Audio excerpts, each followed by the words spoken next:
BPL এর প্রথম দুই আসরে হয়েছিল নিলাম। সেই নিলাম দুটো এখনো আলোচিত হয়ে আছে।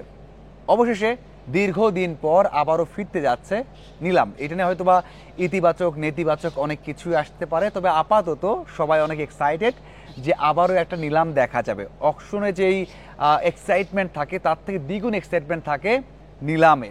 তবে এবার নিলামটা কেমন হচ্ছে, নিয়ম নীতি কি থাকছে, বিপিএল এর নিয়মগুলো কেমন চূড়ান্ত করেছে বিসিবি, সেই সব নিয়ে কথা বলতে চাই। প্রথমত নিলামে দেশি বিদেশি তারকাদের নিলামটা কিভাবে হবে, কত টাকা পাবে, সেটা নিয়ে কথা বলতে চাই। প্রথমত আগের মতোই এ থেকে এফ ক্যাটাগরি থাকছে।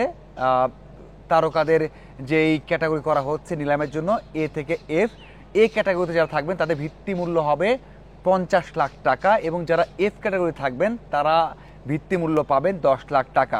যারা এ ক্যাটাগরিতে আছেন তাদের যে 50 লাখ টাকা আছে তাদের প্রত্যেকটা বিডে টাকা বাড়বে 5 লাখ করে। ধরুন মুশফিক বা তাওহিদ হৃদয় অথবা অন্য কোনো তারকা, তাদের বিডটা শুরু হলো 50 লাখ টাকা দিয়ে।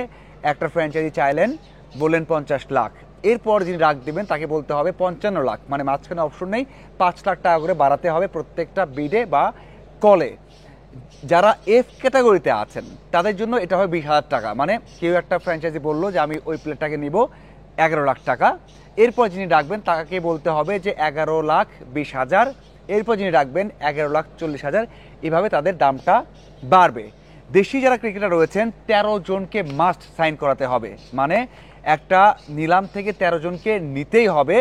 সর্বোচ্চ 16 জন রাখা যাবে একটা স্কোয়াডে, মানে এই যে পাঁচটা দল 16 জন দেশি ক্রিকেটারকে রাখতে পারবেন, সর্বনিম্ন 13 জনকে রাখতে পারবেন। ডিরেক্ট সাইনিং 2 জন দেশি 2 জন বিদেশি রাখতে পারবেন। এটা হচ্ছে যে দেশি বিদেশির ড্রাফট এবং নিলামের তালিকা। আপনি নিলামে যখন যাচ্ছেন বিদেশিদের ক্ষেত্রে সেখানেও কিন্তু একই ধরনের নিয়ম করা হয়েছে। সর্বোচ্চ যেই ভিত্তি মূল্য সেটা হচ্ছে $35,000, সর্বনিম্ন যেটা রয়েছে সেটা কিন্তু আছে $10,000। এখান থেকে প্রত্যেকটা কলে তাদের দামটা বাড়বে। ওই যে সর্বোচ্চ ভিত্তিমূল্য রয়েছে সেখানে প্রত্যেকটা কলে আপনাকে $5,000 করে বাড়াতে হবে। বিদেশিদের জন্য অবশ্যই বড় একটা অ্যামাউন্ট, তারপরেও দেশিদের সাথে একটা ব্যালেন্স কিন্তু রাখা হয়েছে। সেই দিক থেকে বলতে হয় যে ভালো একটা নিলামের নিয়ম নীতি করতে যাচ্ছে বিসিবি। টোটাল মেম্বার, মানে একটা দলে টোটাল মেম্বার রাখতে পারবে 22 জন, মানে কোচিং স্টাফ, ক্রিকেটার সব কিছু মিলিয়ে 22 জন কোচিং স্টাফ এবং ক্রিকেটার একটা টিমে রাখতে পারবে। আপনি 12 জন কোচিং স্টাফ থাকতে পারবে একটা দলে, এবং ম্যাচ ডেতে একটা নিয়ম করে দেওয়া হচ্ছে যে কতজন মাঠে যেতে পারবে।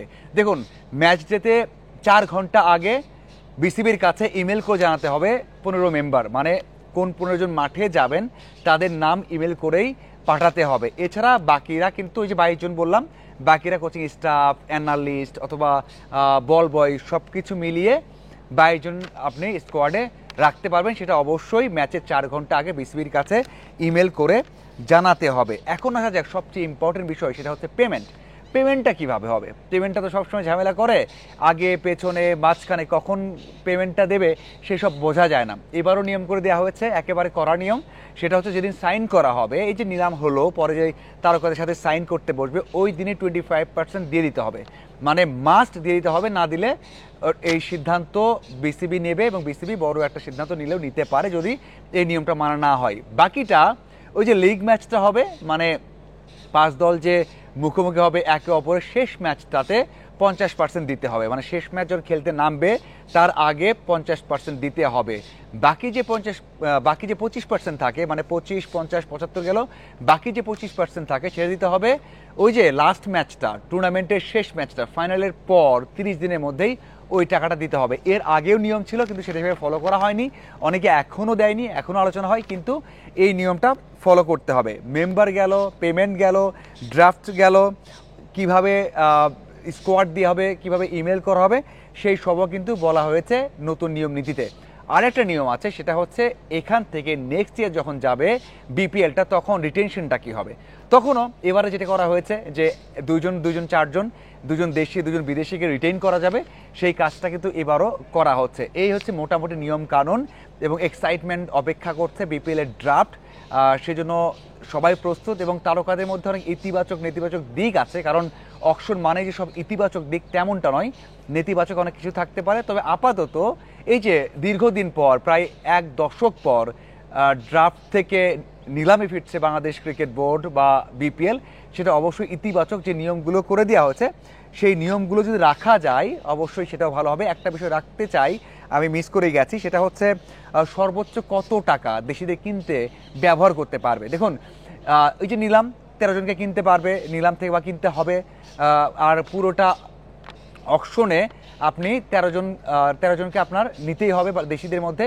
সেখানে বলা হয়েছে আপনি 4,50,00,000 টাকা দেশিদের জন্য খরচ করতে পারবেন, মানে সর্বোচ্চ আপনি 16 জন দেশি রাখতে পারবেন, নিলাম থেকে নিতে পারবেন 13 জন, এটা হচ্ছে নিয়ম। এবং এই যে দেশিরা নিচ্ছেন সেখানে আপনার খরচ করতে পারবেন 4,50,000 4,50,00,000 টাকা।